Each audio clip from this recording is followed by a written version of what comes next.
ఓం నమో వెంకటేశాయ. అందరికీ నమస్కారము. వరాల జల్లుల్ని కురిపించేటువంటి వరమహాలక్ష్మి వ్రతం వచ్చేసింది కదండి. మనమందరము కూడా మన ఇళ్లలో వరమహాలక్ష్మీదేవిని ఎంతో శ్రద్ధాభక్తులతో పూజించి అమ్మవారి అనుగ్రహాన్ని పొందబోతూ ఉన్నాం. వరలక్ష్మి వ్రతం రోజు 7 రకాల తప్పులను అస్సలు చేయకూడదు. ఇప్పుడు నేను చెప్పబోయేటువంటి 7 రకాల పొరపాట్లను ఎవరైతే చేస్తారో వారికి వరమహాలక్ష్మీదేవి అనుగ్రహం కలగదు. మహాలక్ష్మీదేవి ఆ ఇంట్లో క్షణం కూడా నిలవకుండా వెళ్ళిపోతుంది. ఈ తప్పులను ఎవరైతే చేయకుండా ఉంటారో వారికి వరమహాలక్ష్మీదేవి యొక్క సంపూర్ణమైన అనుగ్రహం కలుగుతుంది. మొదటి తప్పు, మన ఇంట్లో వరమహాలక్ష్మి వ్రతం చేసిన రోజు ఎవరైనా పూర్వ సువాసినులు అంటే భర్త లేనటువంటి స్త్రీ ఇంటికి వచ్చినట్లయితే వారిని అవమానించకండి. వారి మనసుకు బాధ కలిగే విధంగా ప్రవర్తించకండి. భర్త లేనటువంటి స్త్రీ ఇంటికి వచ్చింది, ఈరోజు ఏమైనా అశుభం జరుగుతుందేమో, శుభమా అని వరమహాలక్ష్మి వ్రతం చేసుకుంటూ ఉంటే ఈ భర్త లేని స్త్రీ ఈ ముండమోపి మా ఇంటికి వచ్చింది అని గట్టిగా మాట్లాడడము, లేకపోతే గొణుక్కోవడము, వారిని పలకరించకుండా మీ పని మీరు చేసుకోవడము పొరపాటును కూడా చేయకండి. భగవంతుడు ప్రతి ఒక్క వ్యక్తిలోనూ ఉంటాడు. భర్త లేనటువంటి స్త్రీ మీ ఇంటికి ఆ రోజు వచ్చినట్లయితే వారికి కూడా తాంబూలంలో ఒక రవికల బట్ట పెట్టి ఒక పండు పెట్టి ఇచ్చి దండం పెట్టుకోండి. వారిని కూడా సంతోషంగా ప్రేమగా మాట్లాడి పంపించండి. ఎందుకంటే ఆవిడ కావాలని వాళ్ళ భర్తను చంపేయలేదు కదా. విధివశాత్తు ఆవిడ భర్త చనిపోయాడు, అందులో ఆవిడ తప్పేముంది చెప్పండి. కాబట్టి ఆవిడ మీ ఇంటికి వచ్చినట్లయితే చక్కగా భోజనం పెట్టి ఆవిడ కూడా తాంబూలం ఇచ్చి పంపించండి. అప్పుడు మహాలక్ష్మీదేవి అనుగ్రహం మీకు కలుగుతుంది. వారి మనసుకు బాధ కలిగించడము, ఇష్టం వచ్చినట్లు మాట్లాడడము, వారిని ఒట్టి చేతులతో ఇంటి నుండి పంపించడము చేసినట్లయితే మహాలక్ష్మీదేవి అనుగ్రహం మీకు కలుగదు. ఇక ఆ తర్వాత మీ ఇంట్లో వరమహాలక్ష్మి వ్రతం చేసిన రోజు గర్భిణీ స్త్రీలు అంటే గర్భవతులు వాయనం పుచ్చుకోవడానికి వస్తే వాళ్లకు 2 రవికల బట్టల్ని ఇచ్చి పంపించాలి. గర్భవతులు ఇంటికి వచ్చినట్లయితే వారిని చైర్ మీద కూర్చోబెట్టి వారికి చక్కగా పసుపు కుంకుమ మీరే పెట్టి తలలో పువ్వు పెట్టి వారికి 2 రవికల బట్టలను 2 తాంబూలాలని ఇచ్చి పంపించాలి. 1 తాంబూలము 1 రవికల బట్ట పొరపాటు కూడా గర్భిణీ స్త్రీలకు ఇవ్వకూడదు. దీన్ని బాగా గుర్తుపెట్టుకోండి. ఇక అస్సలు చేయకూడనటువంటి 3వ తప్పు ఏదంటే వరమహాలక్ష్మి వ్రతం ఇంట్లో చేసిన రోజు భార్యాభర్తలు గొడవలు పెట్టుకోకూడదు. భార్య మీద భర్త అరవకూడదు, భర్త మీద భార్య అరవకూడదు. ఇంట్లో ప్రశాంతంగా నవ్వుతూ ఉండాలండి. ఎందుకంటే స్త్రీలు ఇంట్లో గొడవలు పడి ఏడుస్తున్నట్లయితే, కన్నీళ్లు కారుస్తున్నట్లయితే వరమహాలక్ష్మీదేవి వెంటనే అక్కడి నుండి వెళ్ళిపోతుంది. ఈ ఇంట్లో ఉన్నటువంటి గృహలక్ష్మి ఏడుస్తుంది, వరమహాలక్ష్మీదేవి నేనుంటే నేను కూడా ఏడవాల్సి వస్తుందేమో అని మహాలక్ష్మీదేవి అక్కడి నుండి వెళ్ళిపోతుంది. ఎన్ని సమస్యలు ఉన్నా ఆ రోజు చిరునవ్వుతోనే పరిష్కరించుకోండి. మీ భర్తకు కూడా ముందే చెప్పేసేయండి, ఏమండి వరమహాలక్ష్మి వ్రతం చేస్తున్నాము, నేనేమైనా తప్పులు చేసి ఉంటే దయచేసి విసుక్కోకుండా నా మీద అరవకుండా మెల్లిగా చెప్పండి. మీరు చెప్పినట్లే నేను నడుచుకుంటానని మీ భర్తకు చెప్పండి.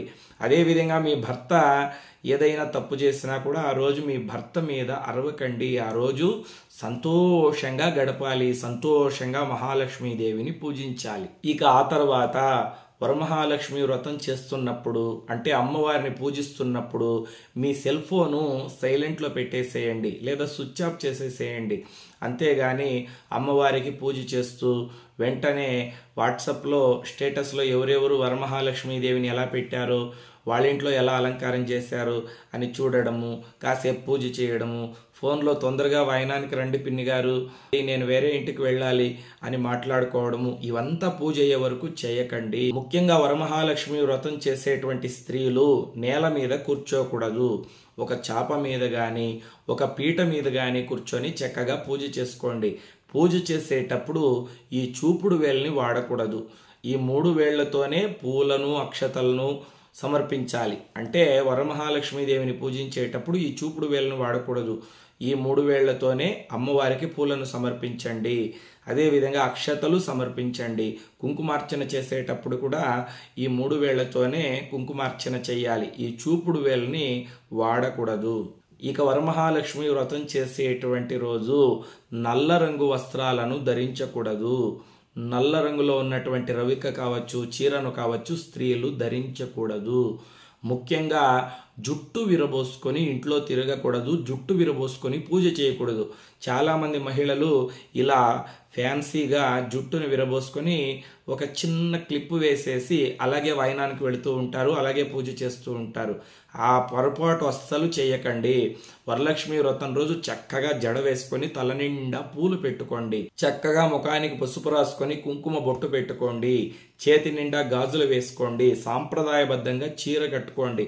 అంతేగాని ప్యాంటు షర్టు వేసుకోవడము, ఫ్యాన్సీ డ్రెస్సులు వేసుకొని జుట్టు విరవోసుకొని వాయనానికి వెళ్ళడము, ఇటువంటి పొరపాట్లను అస్సలు చేయకూడదు. ఇక వరమహాలక్ష్మి వ్రతం చేసుకున్నటువంటి రోజు సాయంత్రము అస్సలు నిద్రించకూడదు. అంటే గోధూళి లగ్నము, సాయంత్రం 5 గంటల నుండి 7 గంటల వరకు అస్సలు పడుకోకూడదు. కొంతమంది ఉదయమే వరమహాలక్ష్మీదేవి వ్రతం చేసేసి ఉంటారు, వాయనానికి తిరిగి అలసిపోయి ఉంటారు, సాయంకాలం సోఫా మీద మంచం మీద పడుకొని నిద్రపోతూ ఉంటారు. ఆ పొరపాటు అస్సలు చేయకండి. వరమహాలక్ష్మీదేవి సాయం సంధ్యా వేళలో మీ ఇంట్లోకి వస్తుంది. ఆవిడ వచ్చే సమయానికి మీరు పడుకొని నిద్రిస్తున్నారనుకోండి, మహాలక్ష్మీదేవి గడప దాకా వచ్చి వెళ్ళిపోతుంది. ముఖ్యంగా ఇంట్లో ఎక్కడి మురికి బట్టలు అక్కడే వేసేసి ఎక్కడ చెత్త అక్కడే ఉంటే కూడా మహాలక్ష్మీదేవి ఉండదు. ఆ రోజు ఇల్లు పరిశుభ్రంగా పెట్టుకోండి. గోధూళి లగ్నంలో తలుపు వేసేయకండి.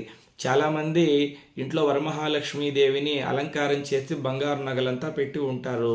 సాయంత్రం వేళలో ఎవరైనా దొంగలు వస్తారేమో అనేసి గడి వేసేస్తారు. అలా చేయకండి. సాయంత్రం 5 గంటల నుండి రాత్రి 8 గంటల వరకు మీ సింహద్వారాన్ని తెరిచి ఉంచండి. గడపకు పసుపు రాసి కుంకుమ బొట్లు పెట్టి చక్కగా ద్వారలక్ష్మీదేవికి పూజ చేసి గడపలో దీపాలు వెలిగించండి. అప్పుడు లక్ష్మీదేవి తప్పకుండా మీ ఇంట్లోకి ప్రవేశిస్తుంది, మిమ్మల్ని అనుగ్రహిస్తుంది. ఇక వరమహాలక్ష్మి వ్రతం చేసినటువంటి రోజు ఇంట్లో పిచ్చి పిచ్చి సీరియల్స్ చూడడము, క్రైమ్ న్యూస్లు చూడడము ఇటువంటివి చేయకండి. ఆ రోజు భక్తి టీవీలో మంచి స్తోత్రాలు వస్తూ ఉంటాయి. కనకధార స్తోత్రము, లక్ష్మీ సహస్రనామ స్తోత్రము, విష్ణు సహస్రనామ స్తోత్రము, అదేవిధంగా గోవిందనామాలు, లక్ష్మీదేవికి సంబంధించిన పాటలు వస్తుంటాయి. చక్కగా భక్తి పాటలు వినండి, భక్తి స్తోత్రాలు వినండి, మనసు ప్రశాంతంగా ఉంటుంది. ఇక ఆ తర్వాత వరమహాలక్ష్మి వ్రతం రోజు ఏ కులం వారు వచ్చి మిమ్మల్ని వాయనానికి పిలిచినా తప్పకుండా వెళ్ళి వాయనం తీసుకోండి. పేదవాళ్ళైనా సరే, కోటీశ్వర్లైనా సరే, ఏ కులం వాళ్ళైనా సరే, వాళ్ళు తక్కువ కులం వాళ్ళు పేదవాళ్ళు, వాళ్ళింటికి మేము వెళ్ళి వాళ్ళింట్లో వాయనం తీసుకోవడం ఏంటి అని పొరపాటున కూడా అనుకోకండి. మిమ్మల్ని ప్రేమగా ఎవరొచ్చి పిలిచినా వాళ్ళ ఇంటికి వెళ్ళి వాళ్ళు ఇచ్చేటువంటి వాయనాన్ని తీసుకోండి. అదేవిధంగా మీ ఇంటికి ఏ కులం వాళ్ళు వచ్చినా ఎవరొచ్చినా అందరినీ సమానంగా చూడండి. కోటీశ్వరులు మీ ఇంటికి వస్తే వాళ్లకు చక్కగా భోజనం పెట్టడము, వారికి మంచి చీర ఇవ్వడము, బాగా వాయనం ఇవ్వడము, ఎవరైనా పేదవాళ్ళు వస్తే వాళ్ళని సరిగ్గా పట్టించుకోకపోవడము, ఇటువంటి పనులు చేయకండి. ఇటువంటి పనులు చేసినట్లయితే వరమహాలక్ష్మీదేవి ఆగ్రహిస్తుంది, మీ ఇంట్లో ఒక క్షణం కూడా నిలవదు. ముఖ్యంగా వరమహాలక్ష్మీదేవి వ్రతం రోజు చాడీలు చెప్పుకోకండి, ఎదుటి వారిని దూషించకండి. వదిన గారు చూసారా, మా ఇంట్లో ఎంత చక్కగా వరమహాలక్ష్మీదేవిని పెట్టాము, ఆ చీర 25,000 నేను వద్దు వద్దు అంటున్నా మా ఆయన వినకుండా తెచ్చాడండి, ఎంత డబ్బు పెట్టాడో చూడండి, మా ఆయన వినిపించుకోడండి, మా ఆయనకు భక్తి ఎక్కువ. ఈ పక్కింటి పిన్ని గారు ఉన్నారే, వాళ్ళు వరమహాలక్ష్మీదేవి కట్టిన చీర ఎంత అండి, 200 రూపాయలే, వాళ్ళకేం డబ్బు లేదా అండి, మరి ఇంత పిసినారోళ్ళు అయిపోతే ఎట్లండి? ఇటువంటి మాటలంతా కూడా చెప్పుకోకండి, ఎదుటి వారిని తక్కువ చేసి మాట్లాడకండి. ఇక చివరిగా వరమహాలక్ష్మీదేవి వ్రతం రోజు చిన్న పిల్లల్ని కొట్టకండి, వాళ్లను ఏడ్పించకండి. వాళ్ళు ఏదైనా అల్లరి పనులు చేసినా కూడా వారిని నవ్వుతూనే మందలించండి. అంతేగాని వాళ్ళని ఏడిపించడము, కొట్టడము చేసినట్లయితే వరమహాలక్ష్మీదేవి అక్కడి నుండి వెళ్ళిపోతుంది. ఎందుకంటే వరమహాలక్ష్మీదేవికి చిన్నపిల్లలు అంటే చాలా ఇష్టం. ఆవిడ సంతాన లక్ష్మి కదా, మనకు సంతానాన్ని ప్రసాదించేటువంటి సంతాన లక్ష్మి. చిన్నపిల్లలు ఆడుకుంటూ ఉంటే ఆవిడ చాలా సంతోషిస్తుంది. అంతేగాని పిల్లల్ని కొట్టడము, ఏడ్పించడము చేసినట్లయితే వరమహాలక్ష్మీదేవి అక్కడి నుండి వెళ్ళిపోతుంది. వాళ్ళు ఏవైనా అల్లరి పనులు చేస్తే కూడా నవ్వుతూనే వారికి బుద్ధి చెప్పండి. ఇప్పుడు చెప్పినటువంటి తప్పుల్ని గనక చేయకుండా శ్రద్ధగా వరమహాలక్ష్మీదేవి వ్రతాన్ని చేసినట్లయితే అమ్మవారు అష్టైశ్వర్యాలని ప్రసాదిస్తుంది, మిమ్మల్ని మీ కుటుంబాన్ని అనుగ్రహిస్తుంది. ఇది పరమ సత్యం. లోకా సమస్తా సుఖినో భవంతు. స్వస్తి.